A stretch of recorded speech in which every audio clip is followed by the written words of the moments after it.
Beverley Allitt, a nurse suffering from the mental illness Munchausen syndrome by proxy, a desire to kill or injure to get attention. A child of 4, suffered from severe attention-seeking tendencies, which would later prove key information. She would wrap bandages around her appendages, claiming she was injured or hurt. Whenever an adult or doctor would try to examine the injuries, she'd refuse to show them. It got so bad, she insisted her perfectly healthy appendix be removed. The wounds took longer to heal as she would pick at the stitches. She had to change regular doctors on several occasions due to her imaginary illnesses. If she didn't get the attention she wanted, she would turn to hurting other people in an attempt for people to notice her. On February 21st, 1991, 7-week-old Liam Taylor was admitted to the ward for possible pneumonia. After Allitt had reassured his parents that he was in capable hands and would be well cared for, they went home for the night. When they returned the next morning, they were informed that he had suffered respiratory problems, but he had recovered and appeared to be doing well. The next night, Allitt volunteered for extra night duty. At one point during the night she was left alone with little Liam, and moments later, Allitt summoned the code team. He had stopped breathing. Despite the efforts of the team, Liam had suffered severe brain damage and was being maintained on life support.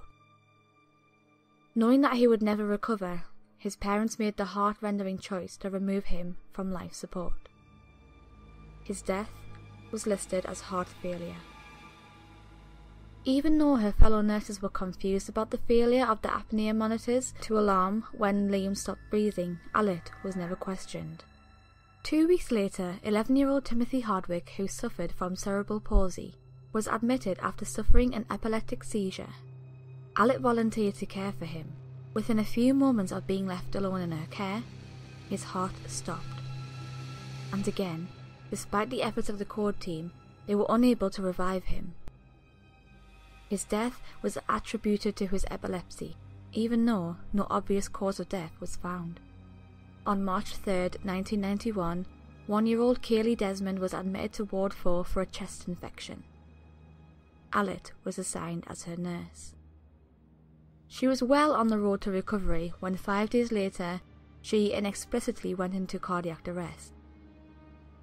She was successfully resuscitated and transferred to another hospital in Nottingham. While she was being examined, physicians noted a particular puncture mark under her armpit and an air bubble. It appeared to be an accidental injection and was never investigated. On March 20th, 1991, a 5-month-old was admitted for bronchitis. Shortly after he was to be discharged, he was taken care of by Allitt. He was nearly comatose when his blood was checked and he was found to have a high level of insulin. He would suffer from the same symptoms 3 more times before he was transferred to another hospital in Nottingham. When he arrived at the hospital, his blood was checked and he was, again, found to have a high level of insulin. The nurse that was sent with him in the ambulance was none other than Beverley Allitt. Miraculously, he survived. March 21st, 1991, 5-year-old Bradley Gibson was admitted for pneumonia. Later that evening, he went into cardiac arrest, but was successfully resuscitated. When his blood was tested, it was found to have a high level of insulin. He was cared for again by Allitt, and his heart stopped again. After he was resuscitated, he was transferred to another hospital in Nottingham. Sadly, no one was suspicious enough to connect the dots back to Allitt.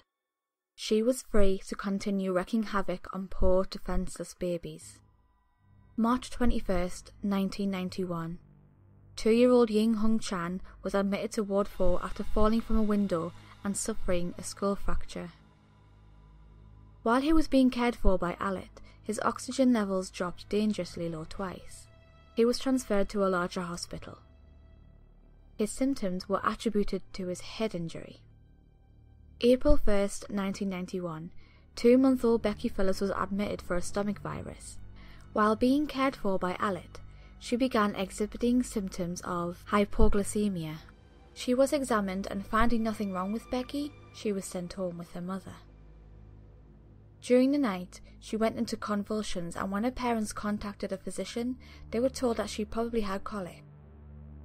She died later that night. As a precaution, her twin sister Katie Phillips was admitted to Ward 4. Not long after she had been cared for by Allitt, she stopped breathing and had to be resuscitated. 2 days later, she stopped breathing again, but this time she suffered permanent brain damage due to a prolonged lack of oxygen. When she was transferred to another hospital, it was later found that her apneic spells had been a result of her receiving large doses of insulin and potassium.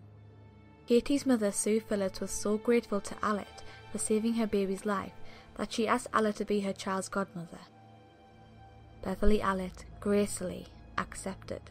4 more helpless victims fell prey to Allitt's vicious attacks, but it would be the death of the 15-month-old Claire Peck that would bring her murderous spree to an end. On April 22, 1991, baby Claire was admitted to Ward 4, following a serious asthma attack that required her to be placed on a ventilator. After being left alone with Allitt, she suffered a cardiac arrest and had to be resuscitated. She was stabilised, and then again left alone with Allitt. Shortly therefore, she suffered another heart attack, and this time the doctors were not successful.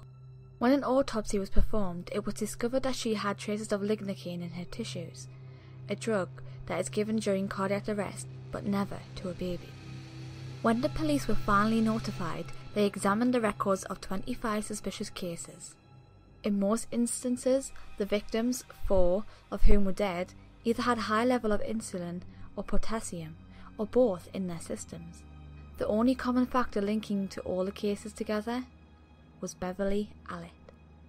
Beverley Allitt was eventually arrested and charged with 4 counts of murder, 11 counts of attempted murder, and 11 counts of causing grievous bodily harm.